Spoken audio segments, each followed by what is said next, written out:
This is Middle Class Matt from don'tbuythehype.blogspot.com, and I am Sports Genius.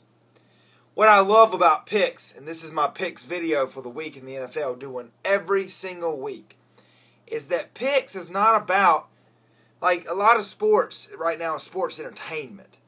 And people want to go on there and watch it on ESPN. Stephen A. Smith say stupid stuff. Man, there's nothing about sports. I mean nothing. But he says it emphatically.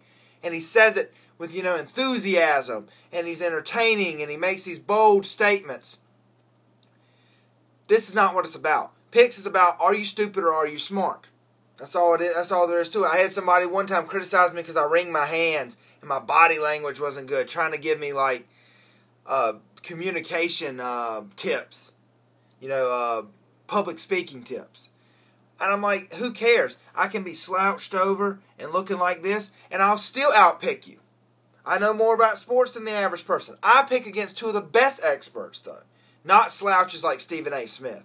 I pick against Phil Simms and Cris Collinsworth, who make good picks. Now, Phil Simms is all right. Cris Collinsworth is great picks. I'm ahead 3 games this season on Cris Collinsworth. I'm ahead 8 games on Phil Simms. Last week, Phil Simms was 8-8. Last week, Cris Collinsworth was 9-7. Middle class, 11-5. Now, I like to be 12-4. I like to be 75%. That's where I like to be. On the year, I'm picking 2 out of 3, or better than 2 out of 3 games. Every 3 NFL games, I get 2 of them right. And then overall, I'm 117-58. So let's get down to these picks this week. Don't have real confidence in these picks. Didn't have real confidence last week, but got 11 out of 16. But still, didn't get to watch as much football as I wanted to this week, and that always hurts me. But first game is going to be New Orleans at Atlanta. And I'm going to take New Orleans in an upset. Picked them in an upset last week. They burned me. I guess I'm glutton for punishment. I'm going to go and take another game and pick New Orleans again. 34-30, New Orleans. Next game, Jacksonville at Buffalo. Jacksonville surprised me and actually won a game last week. But they're at Buffalo. It's cold. They're not used to that kind of weather. So I'm going to take Buffalo 31-27. Seattle at Chicago. Chicago's been a good team all year. And Seattle has to make that long travel from west to east. I talk about that a lot, but it's very important. And I think it probably hurt them because they're probably better than Miami as a team overall, but they lost to them, and that travel hurts them.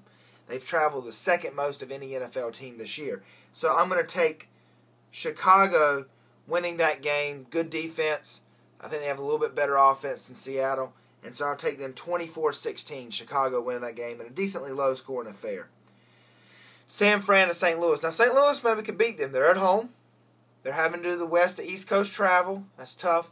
St. Louis has a pretty good defense. They've won some games a lot of people didn't expect them to. But I'm still take San Fran. I think they're hot. I mean, they put in whichever quarterback they want. You think that would hurt a team? They put one in, they win. They put another one in, he wins. So I think San Fran's one of the elite teams that can travel and win. I have them winning 30-17 on the road.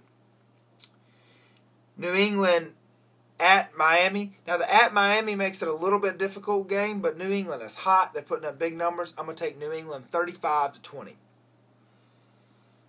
Next game is Arizona at the Jets. Both teams are really reeling and struggling, but Arizona's got to make the travel. The Jets are at home. I'm going to take the Jets 27-17. Next game is Indianapolis at Detroit. Now, I wanted to pick Indianapolis, and I bet a lot of people are. But Detroit's not a bad team, even with their record.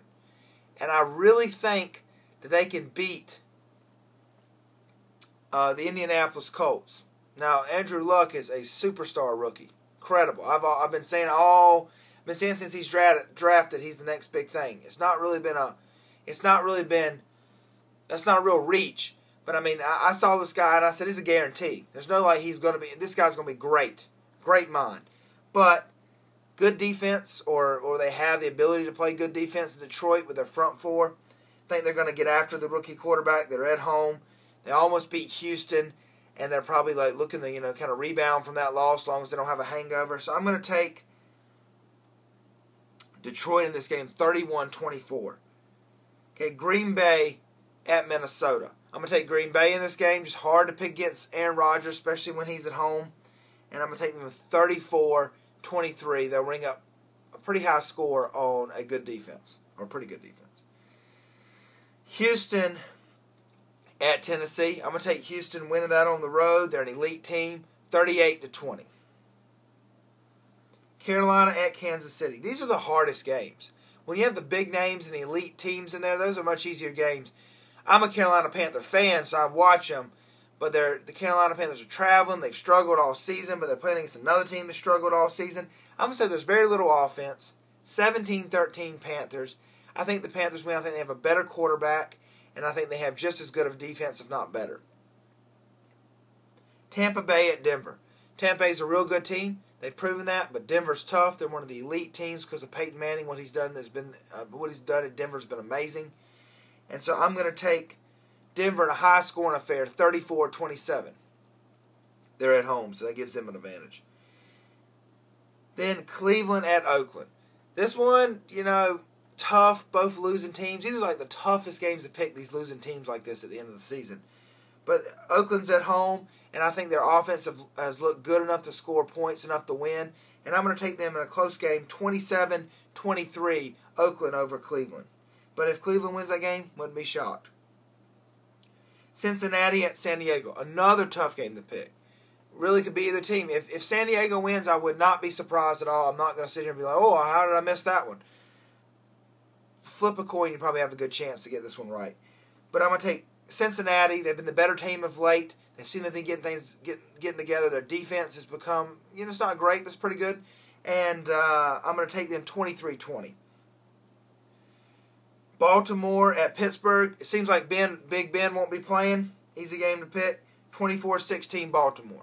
Be shocked if the Steelers can pull that one out. Philadelphia at Dallas. Philadelphia's really struggled, falling to pieces. They looked better last game, but I'm still going to take Dallas at home, 27-20, even though they don't have much of a home field advantage. And then the final game is the Giants at Washington. Wouldn't be surprised if the Washington pulls off an upset here. They're at home. RG3 is a difficult player to guard, especially or to check, especially since no one's had enough film on him to figure him out like they've done Cam. So I'm going to take the Giants. They look good. They're not a November team, but they are a December team. And so we're heading into December, and I'm going to take them to win 38-24. So check out all my videos. I got live videos. I got NFL videos. I got college football videos. Check them all out. It's Middle Class Matt from don'tbuythehype.blogspot.com.